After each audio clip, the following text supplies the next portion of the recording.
Hey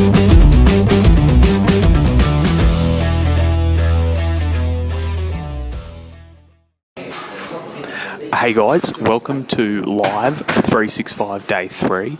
I'm holding my thing up here because I'm just sitting in the airport lounge, so I can't talk too loudly, so I can't give you all that excitement that you're used to. So I'll have to speak like a mouse, but I'm trying to talk as normal as I can into this mic here. So look, today, what I'd love to chat about is something that I call, do what you're good at, and don't do what you're not good at, right? Sounds simple, but we all, I think, try and put on every single hat with our renovations, and what we should be doing is putting on the hats where we're actually good at that hat. So not putting on a site foreman hat if you're not good at that sort of thing. Like just because you're not good at that doesn't mean your renovation is not going to be successful. You just put someone in place who is actually good at that, right? So the reason that the reason that this has all come up is because I've had to learn this, I guess, the hard way, right? So let me fill you in on a bit of a story. So when my construction company first started, I was the contract administrator, I was the project manager, I was the site foreman, I was the accounts person, I was the general administrator for the company. Like, I was literally wearing hat, all these different types of hats, right? And it was getting to me, like, there is a lot that goes into running a renovation successfully, right? So, like, keeping track of your costs, making sure everything's on budget, and making sure all your trades are contracted and you're just not doing things on handshake agreements. There is a lot that goes into it. And at this point in time, I didn't have any systems in place. I was just trying to build them on the fly, like, as the company grew, right? So basically, I'm putting on all these different hats. Like, I'm taking off my contract administrator hat, then I'm putting on my site manager hat, and then I'm putting on my PM hat. And I wasn't used to a lot of these hats because I came from just doing client-side project management and quantity surveying, right? So I was like the office guy. Like, I always joke, see these hands, see how there's no calluses or anything on them? These hands haven't seen a hard day's worth of work, mate. All they do is type. All these hands do is type, right? So, I was putting on these hats like I was on site. I was like in the work boots. I was managing the site. I was helping, cart material out to the skip bin. I remember one job in particular, right? Like, so because with my construction company, we work a lot in aged care. So there's a lot of eyes on us when we're in an aged care village and we're working, right? And so we're demoing this unit, and I'm there again. I've led all the trades. I've done the PM. I'm the site foreman. So we're there, and I've got like an electrician there, a plumber there doing their disconnections. I've got the demo guys starting. I've got people ringing me up. I've got skip bins getting delivered. And I just remember like just this feeling like I am so stressed. Like, I've got all this crap going on and I just can't seem to get ahead, right? Like, I'm getting phone call after phone call. Danny, what about this? Danny, what about this? Danny, what about this? I felt like getting my phone, throwing it against the wall and saying, figure it out yourself. Like, I'm not the expert. I'm not an expert plumber. I'm not an expert electrician. Like, I don't know. You tell me and then I'll tell you whether I agree or not, right? And like, I think that I was just going through, and I was, like I say, I was stressed, but I think I was putting on a pretty brave front, chest pump, that sort of thing. But inside, like, I was over it. Like, I was just like, this is not me. I hate this. This is why I didn't get into building in the first place. Was because I don't like playing the site manager role. Like, it's just not me. It's just not what I'm good at, right? And I was in control, but I was stressed and I felt like I was losing control. And I think the moment that got me is like the skip bin driver pulled up and drove across the fresh, beautiful grass. And I was just like, do I have to babysit everyone here? Like, I'm over it. This is just not me. This is not something that I can focus on. This is not something I want to focus on. So, like, I literally just hit this wall and I was like, I'm not doing this anymore. Like, if I want this company to grow, then I need to bring in people who are good at this, because I'm not good at it. I'm not good at handling that super duper pressure of like 5 people on site, everyone ringing me, everyone asking me questions. I'm no good at it. And the thing was, we didn't have good systems in place either to be able to handle a lot of those questions. And when I say like systems to handle the questions, I mean, I hadn't provided the guys the answers at the start, which is what I sort of do now, so they don't have to ask 5 million questions. So I did this wall, I was like, I'm over it. But like something inside sort of went, okay, well, I can see a solution to this. I'm just going to go back to doing what I'm good at, and that's the office-based stuff, like the administration and the management from the office. And I'm going to bring guys in that are, you know, great site foreman, or they're great in that site-based role, and that coordinating and managing trades in the site-based stuff. I'm not good at that. And I realised that at that point in time, I'm not good at it. I don't enjoy it. And why would I do that when I can bring someone in who I can pay to do that job? I can step back and I can do all the office-based stuff, which is what I'm good at. And we can grow together, because the company was never going to grow if it was just me doing everything, right? Like at some point I had to just let go and sort of pass tasks off.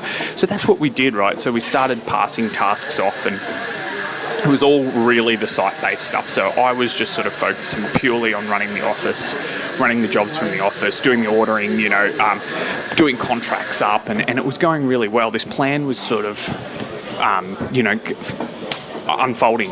The problem was we started to get busier and busier and busier and busier and busier, and like I'm managing cash flow, and I'm managing paying invoices, and I'm managing my clients' expectations, and I'm managing everything, because I was the point of contact for anything to do with cost, anything to do with the clients. I was the point of contact, right? So my phone was ringing non-stop, and I'd sort of hit that point again. I was like, I'm sick of this. Like, I'm stressed again. Even though I'm doing what I'm good at, I'm stressed again. And I had to sort of realise that, like, okay, yeah, I'm stressed again. So what do I have to do? Well, all right, I've got to make the same change like I did last time, right? I can't keep wearing the contract administrator hat, the PM hat, the client liaison hat, and the administrator hat. So I had to let go some control. The problem this time is that this is what I was good at. So this is what I knew, right? And so it was like letting go of control and giving it to someone that might not do it the same way that I did. And, the clients still want to contact Danny. They might not want to talk to this person. I was too entrenched in the job, or too entrenched in the in the day-to-day of the company. So, I mean, at this point, like I've talked about, I've got all these systems in place.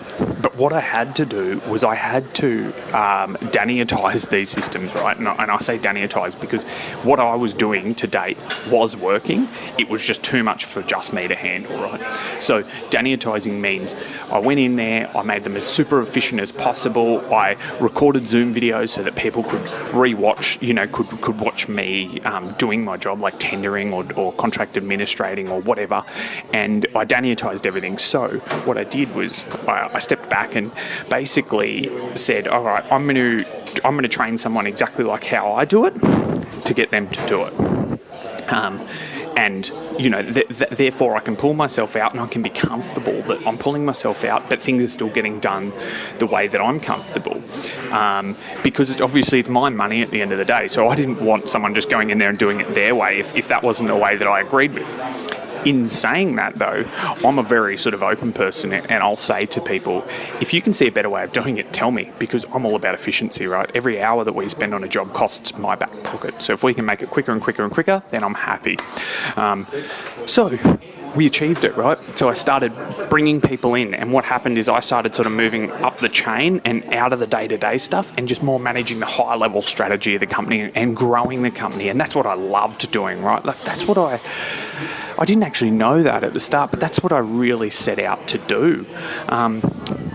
Or not set out to do, but that's what I set out and I achieved, and that's what I really liked. Like, I loved that strategy. I didn't like the day-to-day management.